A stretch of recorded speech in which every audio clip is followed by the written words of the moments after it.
Hi there, and welcome back to Northlight Photographic Workshops. I'm Bill Schwab, and today we're going to be doing something that I told you about in a previous video, and that is laying a cyanotype layer over a platinum print or over a palladium print that already exists. Now, another thing that we're going to do that's going to be a little bit of fun is that I'm going to take an image that I shot for a video last week that we did of the hidden spring in Harbor Springs. Now, the thing about this image is that I only have it on an iPhone. I'll confess that when I was out there making the video, I wasn't carrying my DSLR with me, and I saw this gorgeous image that just needed to be made, and all I had was my iPhone. So I made it, and now what I'm going to do is not only show you a cyanotype over palladium image, I'm going to show you how you can take a simple image off of your iPhone and turn it into something very beautiful in a photograph of alternative process. So anyway, stick with me and we'll get to it. The first thing that I've got to do is get this off of my iPhone and airdrop it over to my Macintosh, and then once I've got that done, we're going to do a little bit of work in Lightroom to process the image and get it ready. So stick with me and we'll get to it.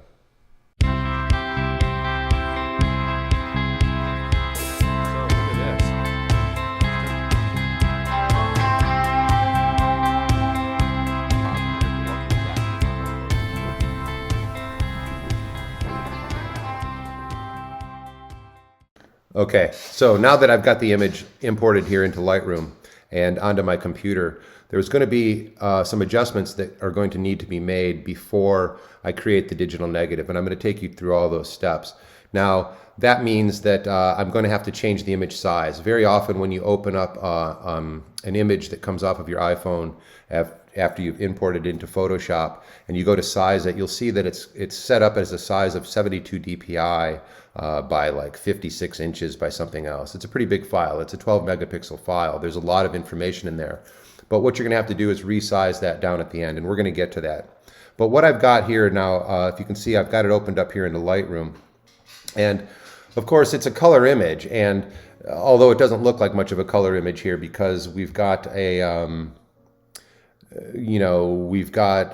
almost monochrome. There's almost no color in there when I was making this image. And the thing is that we're going to be exporting this and creating a monochromatic image from it anyway. So what I'm going to do first is go into my develop module here on Lightroom.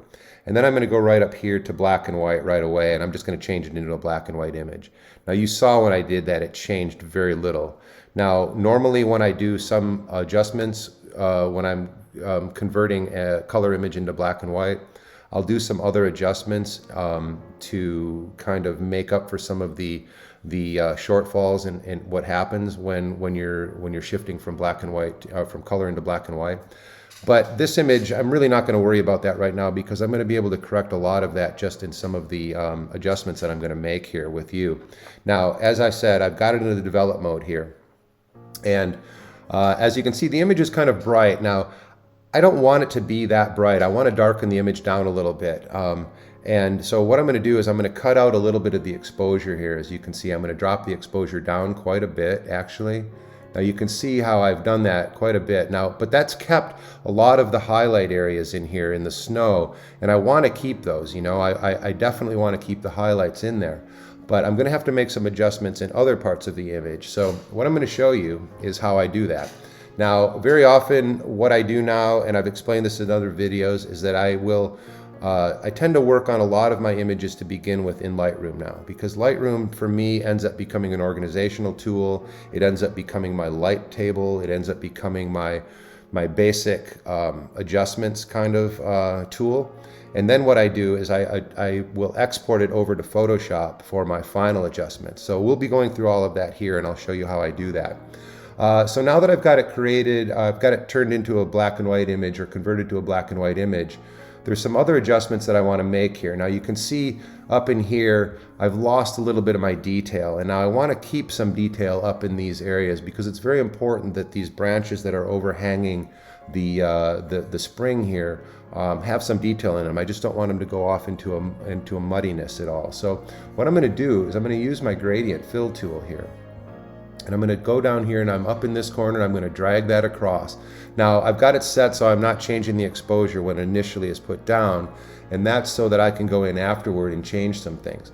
Now what I'm going to do is I'm going to drop the exposure a little bit because I want to darken the area a little bit. Like you've seen in other videos, I've explained that I like to do a little bit of vignetting around the edge to hold the person's eye, to hold the viewer's eye into the image.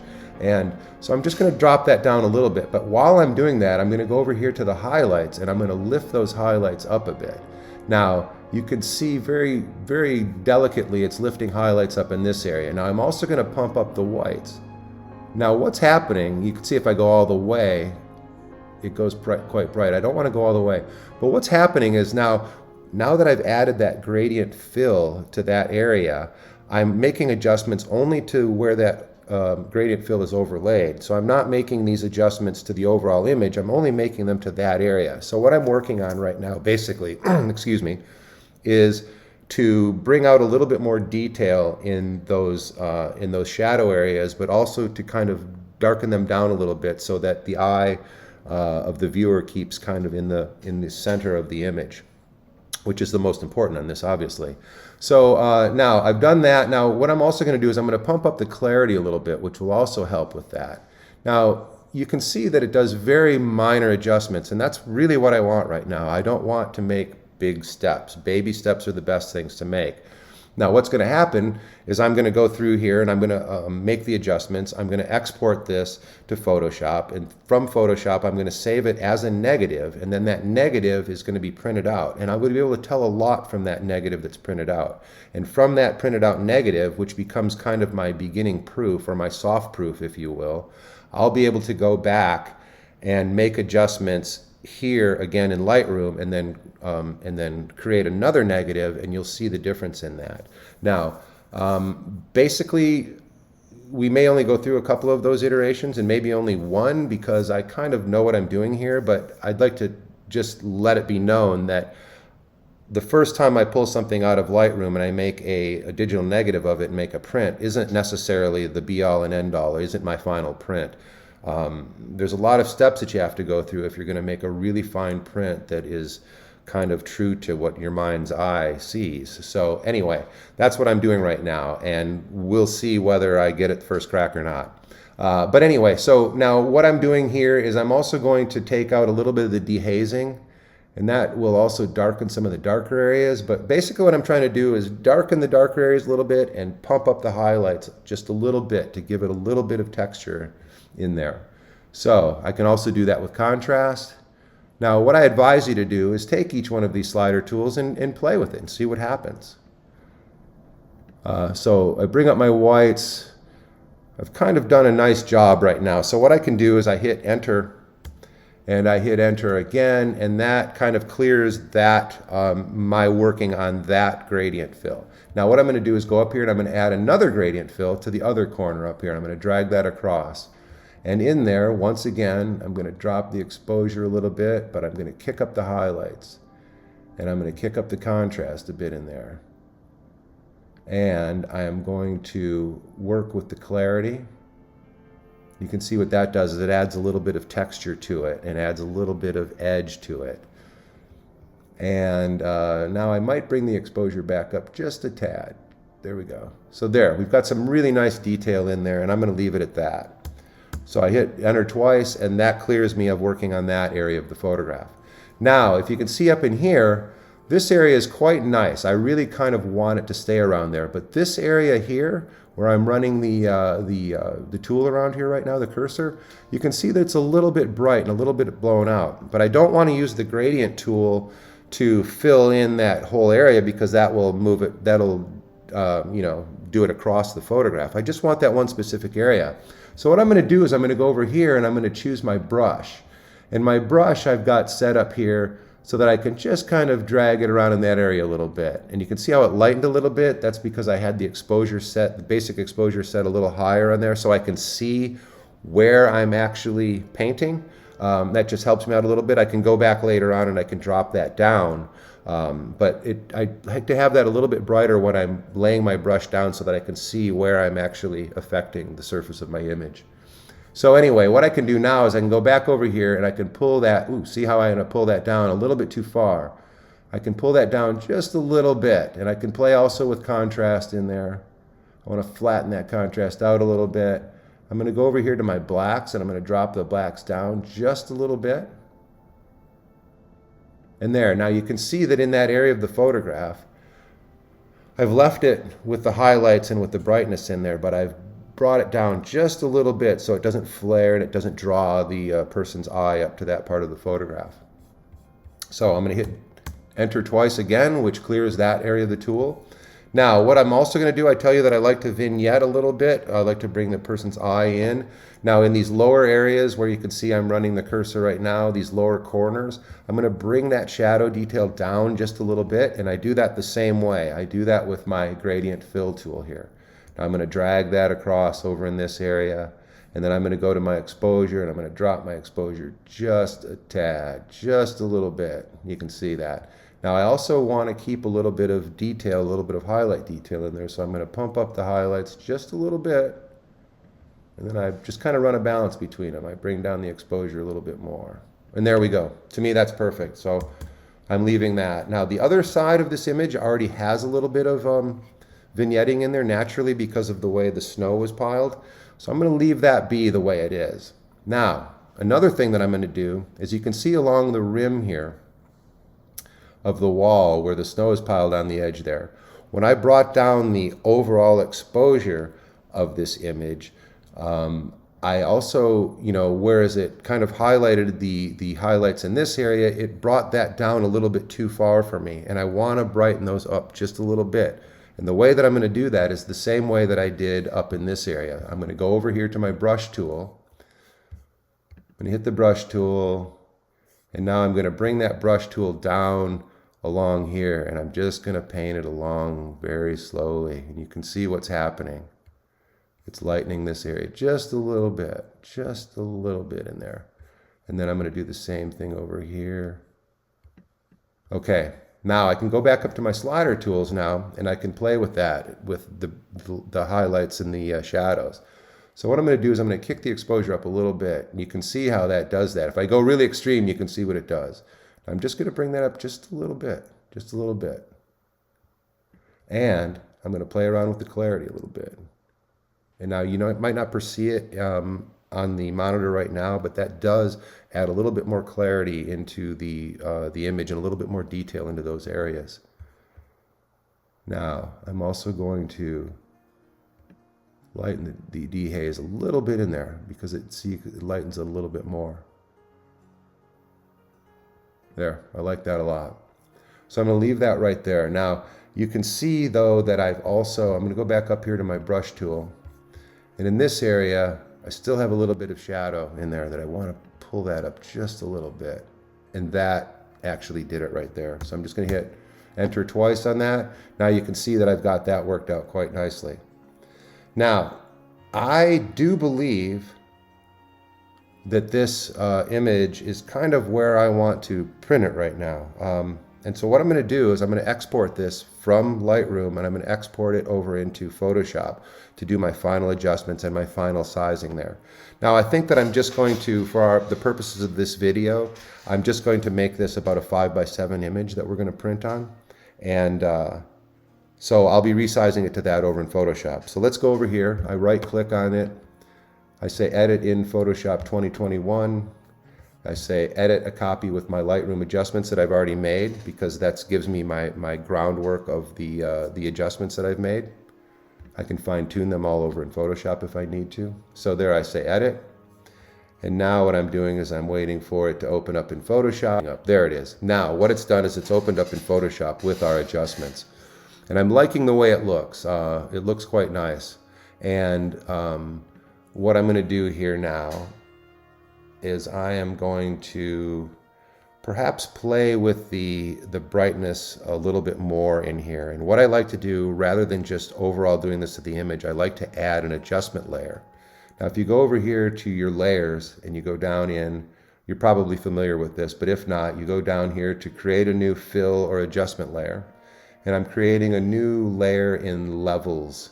And in levels, I like to go in sometimes and bring in my lower end just to block it up a little darker down there. And that helps me with my Dmax in my eventual print.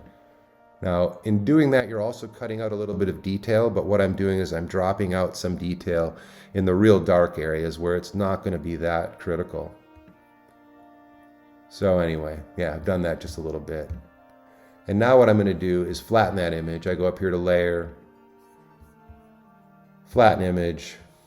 Okay, now so what I'm going to do is do the sizing that I said about I was going to do. Now if I go up here to Image Size, you're going to see that I'm now down. I tried to get it down to a smaller image, you know, not this 56 image. So I've got it at 240 right now. I like to set them up at 300 DPI for my purposes. So then I'm going to go up here into this area and I'm going to say choose inches. And you can see that that's now raw out of my camera, or raw out of my iPhone camera at 300 DPI. I'm getting a 12 by 16 image, which is pretty good. That's a pretty high quality image that are now coming out of these iPhones. Mine's an iPhone 11 Pro, if that helps. Who knows when you're looking at this video, we might be up to something much more sophisticated by then even. But right now, they're really good. And so anyway, I don't want to print a 16 by 12 image. I told you I was going to do a 5 by 7. So I'm going to go to 7 inches here. And that drops my height down to 5.25. And that's fine. 300 DPI. Resampling, it says automatic. I like to buy cubic with smooth gradients. So that's my resampling. I'm going to go to that size. So there, I've got my image done there. Now what I'm going to do is I'm going to invert this image. So I go to Image Adjustments and I invert. And there I have my negative. But what happens is that because when I print this out, the emulsion's up, and I'm going to have to flop that negative up to make an emulsion to an emulsion exposure when I'm making my final print. I'm going to have to flop this image here. So what I'm going to do is just go up here to Image Adjust. All right, I'm sorry, Image Rotation. I'm going to say Flip Canvas horizontally. Now you can see it's done that on the negative, and now I'm going to save it. File, Save As, and I always save my negatives as TIFF files. And I'm going to save that in, let's see, I'm going to go into my projects. I've got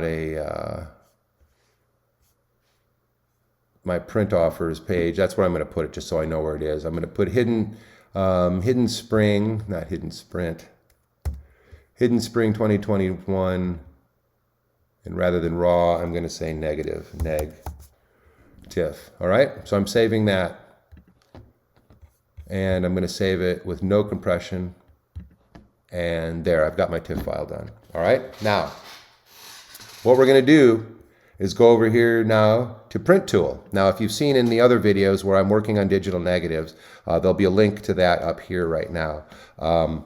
I'm not going to get into digital negatives in this video because that took me 5 parts that you'll see when you see the links up here.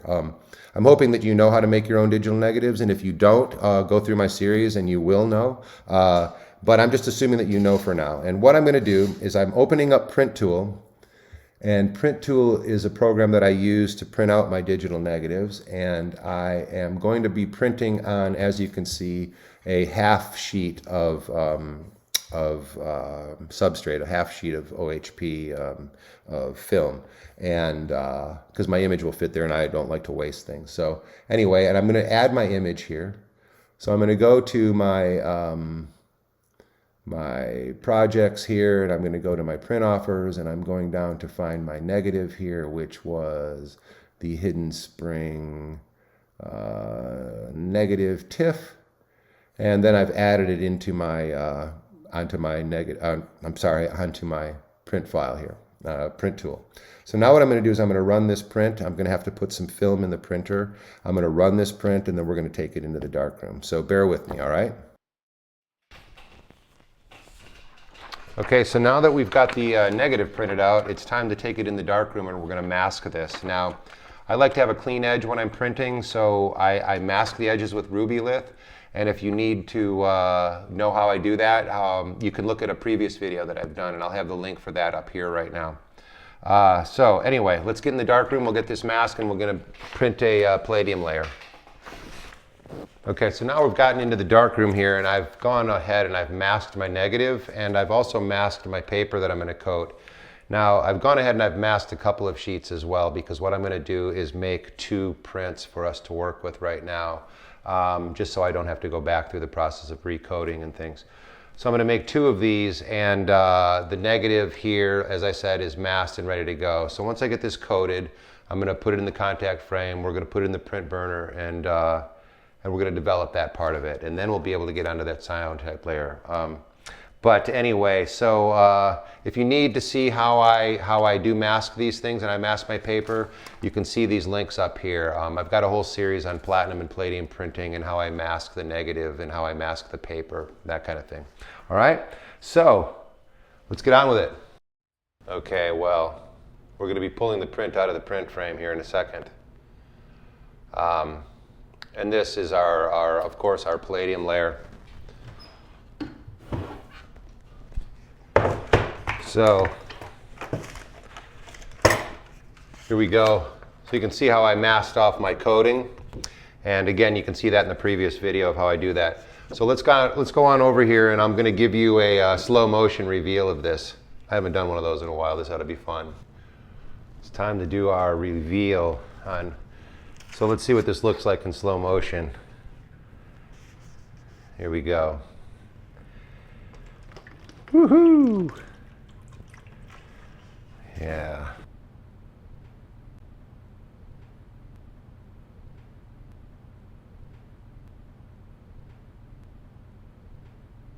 Yeah, that was quite nice. And the print looks really beautiful. So let's get to exposing the second one of these, and then we can get onto our cyanotype layer.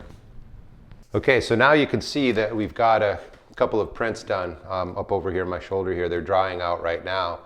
And once they're dry, what I'm going to do is I'm going to mask them again, much like I did the first time. I'm just going to mask off the borders because I like a nice clean edge when I'm making these prints, and that helps me do that. So what I'm going to do is I'm going to mask those, and then we're going to recoat them, this time with the cyanotype layer, and then we'll make an exposure there. So as soon as these are dry, we'll get the coating done. Okay, so now as you can see, I've got one of my prints down off the line here, and I've masked it so that when I do coat it, I'm only coating the area where the print is. That's all I want, because I like to have nice clean edges, as I said. It's not really necessary for you to do it this way, but I like to do it that way, and I might as well show you that. And again, if you want to see my masking process, there's a link up here probably right now, or a little information button that you can hit, and there's a whole bunch of links that I've set up for this video now. Anyway, so the thing is, now we're going to coat this with the cyanotype chemistry. Now I've got my chemistry right here. I mix up equal parts of these, and then I'm going to brush it on there. Now you can see that in the prior video I did on cyanotypes. So let's get to that. Now we're going to mix up our cyanotype formula here. We're just going to want equal parts of each, a very small amount, because I'm just coating a very tiny part of this print. There's part A.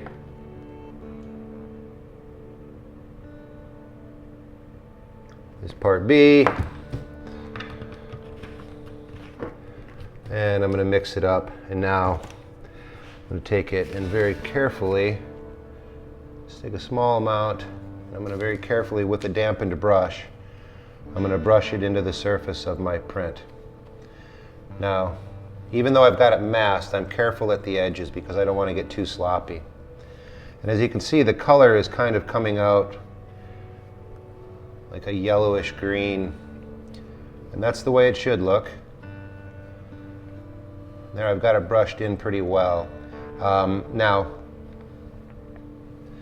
one of the things that I haven't explained yet is that I always go with the platinum or palladium layer first, and that's because the developer of the platinum and palladium can wreak havoc with your cyanotype layer if you do that layer first. So cyanotype is much better going on as your second layer. Okay, so now we'll peel away our mask and get this print dried and ready for registration with the same negative that we printed the original palladium print with. And we'll do that on a light table. So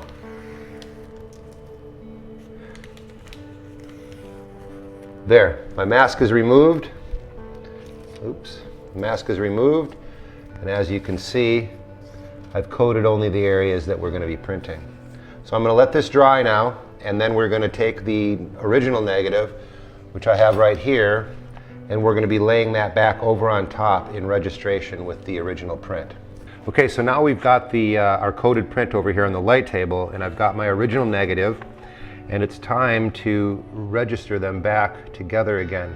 Now, what I can do is I can look through here and I can see the original image and I can see the negative, and you can tell when they're matched up. Now, this is just about perfect there. And now what I like to do is take a piece of tape and then I'll run it across the bottom just to make sure that the registration stays good. Now we're going to take this, all registered, and we're going to take it and put it in the print frame. Okay, so now I'll just double check and make sure that my registration is still on. The negative hasn't moved, so we're okay there.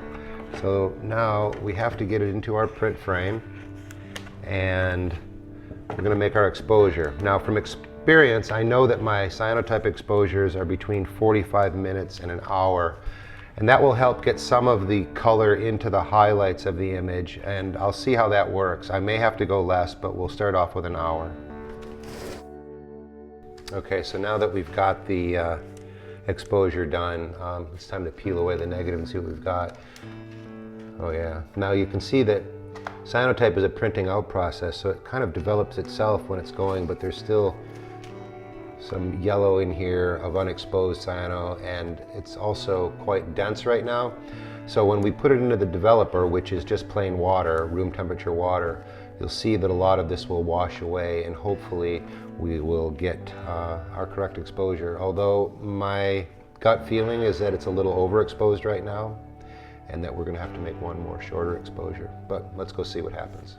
Okay, so it's time to get this print in the development. Now, all I have here is just a tray full of room temperature water, and we're going to put this print in here and see what happens. Okay, so it has lightened a little bit in the highlights, but I expected more. As I had kind of feared, I think my exposure was a little heavy. The 1 hour long exposure was a little heavy. And you can see how the image has become more blue than anything, and I didn't want that. I wanted just the blue to be just kind of some accents in there, some cooling in the shadows, and some maybe a little bit creeping into the highlights and the edges, but this is a little too much. So what we're going to do is coat the other print that we made, and I think I'm going to cut the exposure in half. We're going to go for a 30-minute exposure on the next one, and we'll see where we are then. All right? Okay, so now we've got our half-hour exposure here, and as you can see, it looks just as dark as the original, but it should rinse out pretty well here once we get in the developer. Let's see how it goes. Oh yeah, so you can see it washing out a little better than before. I didn't see anything washing out the first time. That told me that I was pretty heavily exposed. So now, oh yeah, so now you can see that I'm getting a much better mixture of the tones as I want them. You can see a lot of the blue is washing out of the highlights and staying in the shadow details in here, which is great. It's exactly what I wanted.